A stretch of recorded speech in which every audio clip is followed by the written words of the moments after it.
हर्षवाडी येथील अंगणवाडी इमारत बालकांसाठी धोकादायक, जीव मुठीत धरून चिमुकले गिरवतायत शिक्षणाचे धडे। तात्काळ नवीन इमारत मंजूर करावी, अन्यथा एल्गार कष्टकरी संघटना पंचायत समितीमध्ये भरवणारा अंगणवाडीचे केंद्र। त्र्यंबकेश्वर तालुक्यातील कळमुस्ते ग्रामपंचायतपैकी हर्षवाडी या ठिकाणी असलेल्या अंगणवाडी इमारतीची दयनीय अवस्था झाली असून पावसाळ्यात इमारतीला गळती लागली आहे। इमारतीच्या स्थितीबाबत वारंवार तक्रार करून इमारतीची दुरुस्ती करण्यात आली नाही।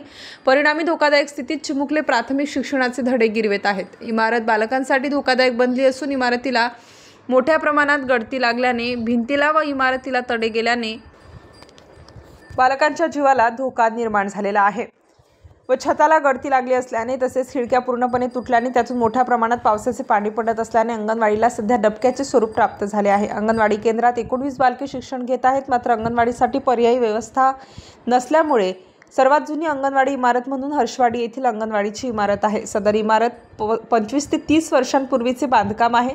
जवळपास या अंगणवाडी केंद्रात 3 ते 6 वर्ष वयोगटातील 20 पेक्षा जास्त बालकांना या ठिकाणी शिक्षण दिले जात आहे। येथील अंगणवाडी केंद्राच्या खोलीला ठिकठिकाणी छतावर पत्रे तुटल्याने अंगणवाडी सेविकेला मनस्ताप सहन करावा लागत आहे। अशा कठीण परिस्थितीमध्ये अंगणवाडी सेविका या बालकांना शिक्षण देत आहे। या ठिकाणी तात्काळ नवीन इमारत बांधावी अशी मागणी एल्गार कष्टकरी संघटनेचे कार्यकर्ते भावडू निरगुडे, सोमनाथ बांगारे, मुरली जाधव यांनी केली आहे। स्टार न्यूजसाठी मोहसिन पठाण, नाशिक।